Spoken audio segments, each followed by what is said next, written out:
हमारे घर में जानी मानी एक औषधिया है जिसको हम मसाले का पदार्थ भी बोलते हैं, उसको कहते हैं हल्दी। हल्दी हमारे भारतीय संस्कृति में 4000 सालों से हम यूज़ करते आ रहे हैं। ऐसा माना जाता है कि ईस्वी पूर्व 700वीं शताब्दी में हल्दी चीन में पाई गई। हमारे भारतीय मसाले का पदार्थ है। हल्दी को हम डिटॉक्सिफाई एजेंट भी कह सकते हैं। हमारे इंडिया में बहुत डिफरेंट टाइप की हल्दी मिलती है, जैसे अम्बे हलद है, दारू हलद है, कापुरी हलद है। हल्दी को संस्कृत में हरिद्रा भी बोलते हैं। हरिम वर्णम दवाति संशोधयति, मतलब जो टोनिंग है, स्किन का कलर है, वो अच्छे से ग्लो करने में हेल्प करती है, वो उसको कहते हैं हल्दी। हल्दी को वरवर्णिनी, गौरी, कल्याणी ऐसे बहुत अच्छे संस्कृत नाम भी है। उसका लैटिन नाम है कुरकुमा लॉन्गा। उसमें जो कुरकुमिन नाम का घटक है वो बहुत ज़्यादा मेडिसिनल प्रॉपर्टी के लिए यूज़ होता है। हल्दी जो रहती है वो तीखा स्वाद की रहती है, तिक्ता स्वाद रहता है उसका। वो जो पोटेंसी है वो भी हॉट पोटेंसी, मतलब उष्ण गुण की रहती है। वो इसके उष्ण होते हुए भी पित्त को शांत करती है। इसलिए कफ, पित्त, वात इन तीनों भी दोषों का हल्दी बैलेंस रखती है। इसलिए जो डेली हल्दी रहते हैं उनमें जल्दी पित्त का या कफ का तकलीफ होती नहीं है। हल्दी को हम 3 प्रकार से देखते हैं। एक, हल्दी पेट में लेने से कैसे, उसको स्किन पे अप्लाई करने पे कैसे उसका इफ़ेक्ट आता है, और तीसरा, अगर हमने हल्दी का स्मेल के रूप में, जिसको हम धूपन बोलते हैं संस्कृत में, वैसे यूज़ किया तो उसके क्या क्या फ़ायदे होते। चलो तो आज देखते हैं। इसके बाद में आपको एक हल्दी की बहुत अच्छी कहानी भी बताने वाली हूँ। हल्दी को 3 ही दोष में बैलेंस करने की वजह से वो बहुत सारी बीमारियों में भी एज अ कंटेंट या सपोर्टर मेडिसिन में यूज़ होती है। जैसे हेपेटाइटिस है या पित्त की बहुत बीमारी है, उसमें हल्दी बहुत अच्छा काम करती है। स्त्रियों के जो मासिक रज दोष बहुत ज़्यादा जाता है या रेगुलर नहीं आता है, उसमें भी हल्दी बहुत यूज़फुल है। वो हमारे शरीर में जो बिगड़ा हुआ कफ दोष है उसको ठीक करने में भी हल्दी यूज़ किए जाते हैं। इसलिए हल्दी और नमक का गुनगुना अगर हम गार्गल करें तो उससे कफ आसानी में निकलने में फ़ायदा होता है। हल्दी का एक गुण संस्कृत में बहुत अच्छा बताया जाता है, उसको कहते हैं लेखन। लेखन माने कि किसी भी चीज़ को खरोच कर निकालना। तो इसलिए कोलेस्ट्रॉल कम करने में भी हल्दी का गुण है। हल्दी अपने लेखन गुण से ज़्यादा बढ़ी हुई चर्बी या मेद को कम करती है। इसलिए टर्पिन नाम का जो हल्दी में घटक है वो कोलेस्ट्रॉल को बैलेंस करता है। आजकल हम अनेक मेडिसिन में अगर देखें जो कोलेस्ट्रॉल कम करने वाली है उसमें हल्दी इसीलिए रहती है। और दूसरा, ये लेखन गुण का फ़ायदा हमें डायबिटीज़ में रहता है। हल्दी एंटी इन्फ्लामेटरी रहती है, एंटी बैक्टीरियल रहती है, और इसके साथ वो डायबिटिक नेफ्रोपैथी में भी वो अच्छा रोल निभाती है। इसलिए कुछ नेफ्रोप्रोटेक्टिव ड्रग के साथ हल्दी हमेशा यूज़ होती है। आयुर्वेद में निशा अमलकी नाम का बहुत अच्छा योग है जिसमें आवला और हल्दी साथ में यूज़ करते हैं। तो आंवला और हल्दी जो रहती है, डायबिटिक के पेशेंट में जो मसल टोन चला गया रहता है, पचन क्षमता अच्छी नहीं रहती, शुगर बढ़ती रहती, इन सब को कंट्रोल करने में बहुत अच्छी रहती है। इसलिए डायबिटीज़ की दवाइयों में निशा और अमल की अग्र मानी जाती है, मतलब फर्स्ट प्रायोरिटी की मानी जाती है।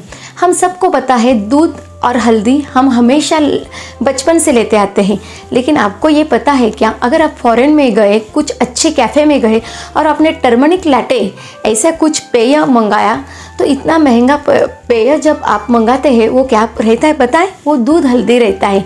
आजकल फॉरेन में भी हल्दी दूध के साथ लेना हेल्दी ड्रिंक माना जाता है। लेकिन दूध ही क्यों, बाकी कितनी सारी चीज़ों है।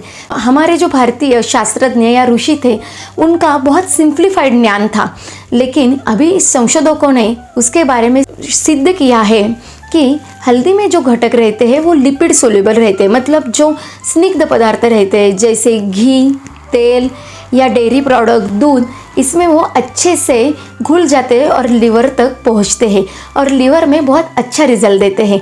तो दूध हल्दी पीने का अभी साइंटिफिक रीज़न भी आपको ज़रूर मालूम होगा।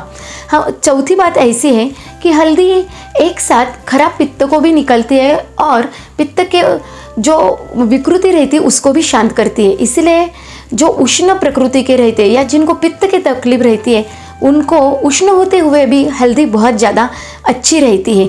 इसलिए जिनको हेपेटाइटिस होता है, जिसको हम पीलिया बोलते हैं, उसमें हल्दी बहुत यूजफुल है। इसके अलावा जिनको बार बार नशा करने की आदत रहती है, उनको नशा कम करने के लिए भी हल्दी दी जाती है। अभी ये हुए पेट से हल्दी लेने के फ़ायदे। अब अगर स्किन पे हल्दी लगाए तो क्या होता है, अगर आप कहाँ पे गिर गए, आपको बहुत दर्द हो गया, सूजन आ गई, तो हल्दी और नमक का अगर गुनगुना लेप लगाएंगे तो सूजन कम होती। सूजन कम होने के साथ हल्दी पेन किलर के जैसे भी काम करती है। उसको आयुर्वेद में वेदना स्थापक बोलते हैं। मतलब जो वेदना रहती है, जो पेन रहता है, उसको डिक्रीज करने में भी हल्दी का जो पोटिस है वो बहुत फायदे की बात है। कि हल्दी को वर्ण बोलते हैं, मतलब स्किन का जो कलर है वो बहुत अच्छे से निखर के आने के लिए हल्दी बहुत अच्छा काम देती है। एक सिंपल आपको यहाँ फेशियल बताती हूँ। दही, हनी और हल्दी अगर साथ में घुल के चेहरे पे लगाया जाए और 5-10 मिनट में अगर आप चेहरा धो देंगे तो आप देखेंगे कि चेहरा बहुत अच्छे से ग्लो करने लगेगा। आप अगर बाज़ार में जाके देखेंगे तो हल्दी हमारे यहाँ कितनी सस्ती मिलती है वैसे देखा जाए तो। और इतनी हाथ में आने वाली छोटी सी क्रीम जिसका कंटेंट हल्दी रहता है, वो हम सोच भी नहीं सकते इतनी महंगी रहती है। लेकिन जो चीज़ें घर में इजी रहती है उसका हमें बहुत टाइम पे यूज़ ही नहीं पता रहता। चौथी है, अगर जख्म रहती है तो वो ठीक करने में हल्दी बहुत अच्छी काम करती है। हल्दी को आयुर्वेद में कुष्ठघ्न, व्रणघ्न, व्रणरोपक बोलते हैं। मतलब वो एक ही साथ जो कुछ भी स्किन इन्फेक्शन होगा या जख्म हुई होगी उसमें जो बैक्टीरियल की ग्रोथ है वो भी कम करेगी और जख्म अच्छे से ठीक होने में भी फायदे की रहेगी। और अभी एक हम देखते हैं कि हल्दी का अगर धूपन ले, मतलब अगर हम किसी गर्म बर्तन में हल्दी की पाउडर रखे, उसकी अगर धूर ले या हल्दी को आग में जला के उसका धूर ले तो वो हिचकियाँ जो रहती वो कम करती है। उसके साथ अगर आपको दम लगता होगा वो भी कम करती है। और अगर सर्दी से हमारे नोजल्स ब्लॉक हुए होंगे तो कफ अच्छे से निकालने में भी हेल्प करती है। ये हुए हल्दी के फ़ायदे। अब आपको एक कहानी बताती हूँ कि कुछ साल पहले अमेरिका ने एक पेटेंट डाला था। पेटेंट ऐसा था कि हल्दी जो वुंड को हील करती है तो उसके ऊपर पेटेंट। तो पेटेंट इस चीज़ का रहता है जो पहले नए से कोई ढूंढी रहती है। तो इस चीज़ के बारे में हमारे जो साइंटिस्ट थे रघुनाथ माशेलकर जी, उनको पता चला तो उन्होंने उसके ऊपर लीगल एक लड़ाई लड़ी उसके ऊपर और वो जीत भी गए। उसके वजह से वो पेटेंट बना नहीं और उन्होंने दिखा दिया कि हमारे बहुत सारे आयुर्वेदिक किताबों में या हमारे शास्त्रों में हल्दी का बहुत पहले से यूज़ होता आ रहा है। तो इसलिए उनको वॉरियर ऑफ हल्दी घाटी भी कहते हैं। उन्होंने सिर्फ पेटेंट बचाया ही नहीं, उन्होंने हमारे बहुत सारे ऐसे मेडिसिन और रेमेडीज ढूंढ लिए जो पहले से किताबों में थे लेकिन जो हमारे हैं, इंडियन है, जिसके ऊपर पेटेंट बनना नहीं चाहिए।